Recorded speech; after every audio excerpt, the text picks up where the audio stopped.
Hello Indians. देखो, ये मेरी पहली वीडियो है। कॉन्फिडेंस में ऊपर नीचे हो सकता है, लेकिन अब तक आपने इंडियन इकोनॉमी का ऊपर जाना और नीचे जाना एडजस्ट कर लिया है, तो मेरा कॉन्फिडेंस तो एडजस्ट कर ही लोगे।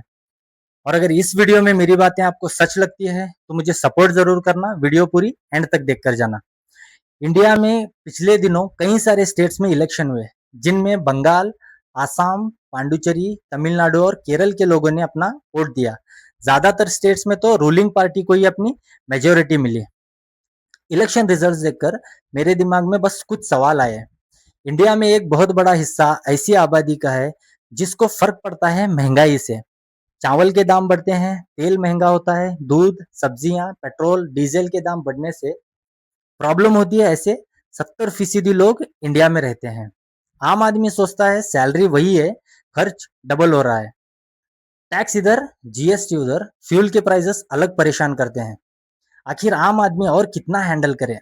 इस पे बस एक सवाल उठता है, जब हमें मौका मिल रहा है 5 साल में एक बार एक ऐसी गवर्नमेंट चुनने का जो महंगाई कंट्रोल करे, क्या हम वोट देते वक्त महंगाई को ध्यान में रखते हैं?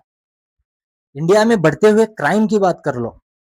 हर दिन एनसीआरबी का डेटा मर्डर, सेक्सुअल असॉल्ट और भी दूसरे कई सारे क्राइम्स के हजारों केसेस रजिस्टर होते हैं हर दिन। चलो क्लियरली बताता हूँ, एनसीआरबी का डेटा 2024 का 27,049 सिर्फ मर्डर केसेस रजिस्टर हुए थे। 27,049 डिवाइडेड बाय 365 डेज कर लोगे तो 74 मर्डर केसेस रजिस्टर होते थे हर दिन 2024 में। हर दिन ऐसी ऐसी खबरें सामने आती जो आम इंसानों को डरा देती है।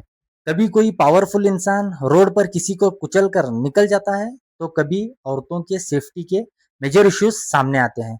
और जब हमें मौका मिल रहा है 5 साल में एक बार एक ऐसी गवर्नमेंट बनाने का जो क्राइम और क्रिमिनल्स दोनों को कंट्रोल करे, इस पे सवाल उठता है, क्या हम वोट देते वक्त अपने परिवार की सेफ्टी और पब्लिक सेफ्टी को ध्यान में रखते हैं?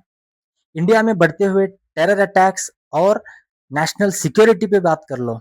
पिछले कई सालों में हमने बहुत सारे टेरर अटैक्स देखे।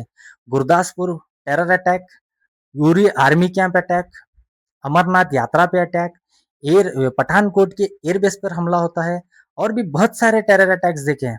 जिसमें बड़ा टेरर अटैक्स की मैं बात करूं तो पुलवामा जैसे दर्दनाक टेरर अटैक्स भी देश ने देखे।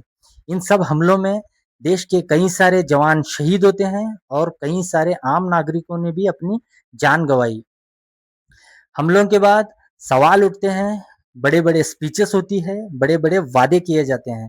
और जब हमें मौका मिल रहा है 5 साल में एक बार एक ऐसी गवर्नमेंट बनाने का जो टेररिज्म पर एक स्ट्रांग एक्शन ले, इस पे सवाल उठता है, क्या हम वोट देते वक्त अपने जवानों की शहादत और देश की सिक्योरिटी को ध्यान में रखते हैं?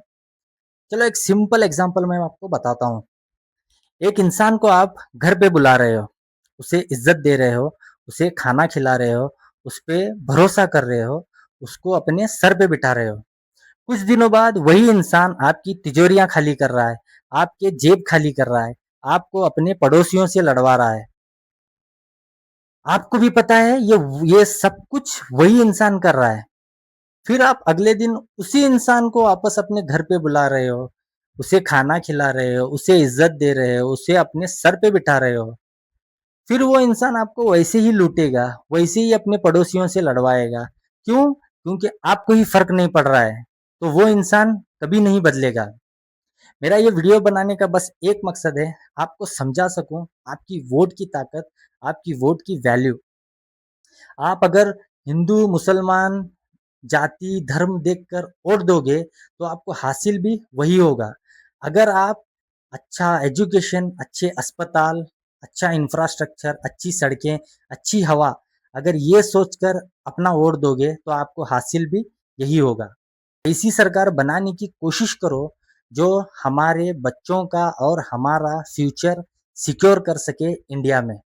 वीडियो अच्छी लगी तो लाइक जरूर करना, कमेंट करना और चैनल को सब्सक्राइब जरूर कर लो। ये बस शुरुआत है। सच की आजादी को सपोर्ट जरूर करना। Thank you. जय हिंद। वंदे मातरम।